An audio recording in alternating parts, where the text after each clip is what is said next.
Yo, what's up mga kaibigan? Nalina tayo magkwentuhan. Marami ang nagulat sa naging desisyon ni Lebron na pumirma ng kontrata sa Philadelphia 76ers. Bagamat isa nga ito sa mga team na talaga namang pinagpipilian niya, madami ang nagulat sa kontrata na pinirmahan niya dahil nagkakahalaga lamang ito ng $8 million sa 2 taon.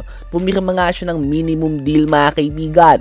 Last season nga ay kumita siya sa Los Angeles Lakers ng $52.63 million. Subalit next season ay kikita lamang siya sa Sixers ng $3.88 million at mababawasan pa nga yan ng taxes. Halos $49 million difference nga yan mga kaibigan. Yan nga ang pay cut na ginawa ni Lebron sa pagsali niya sa Philadelphia 76ers. Ito din ang ginawang pay cut ni Lebron para makuha ang kanyang ikalimang singsing.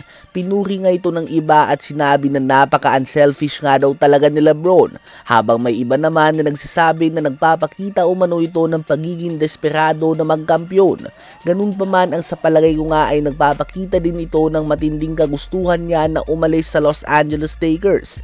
Dahil kung ganitong sahod lang naman ang kukunin niya, ay pwede pa din naman sana siyang manatili sa team ng Lakers. Kaya naman posibleng totoo nga talaga mga kaibigan ang mga usap-usapan o mga rumors na hindi naging ganun kaganda ang relasyon o samahan ni Luka Doncic at LeBron James. Dahil kung willing lang nga sana si LeBron na tumanggap ng ganitong pay cut, ay kayang-kaya pa nga sana nilang palakasin ang roster ng Lakers. Subalit ngayon nga ay nasa Sixers na si LeBron at pwede nating matawag na isang super team ang Sixers ngayon dahil may dalawang player nga sila kay Tyrese Maxey at Jaylen Brown na nag-a-average ng mahigit 28 points per game. Si Embiid at LeBron ay pareho pa din naman 20 points per game o higit pa ang ginagawa at may incoming second year player ba nga sila kay VJ Edgecombe na talaga namang napakatindi din.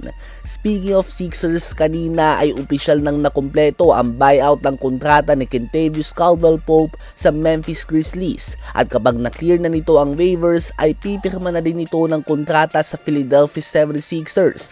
Dito nga ay magsisilbi siya bilang 3-and-D player mula sa kanilang bench. Sasama na si Anthony Simons at Dean Wade. Si KCP nga isang two-time NBA champion at talagang maaasahan mong shooter at perimeter defender.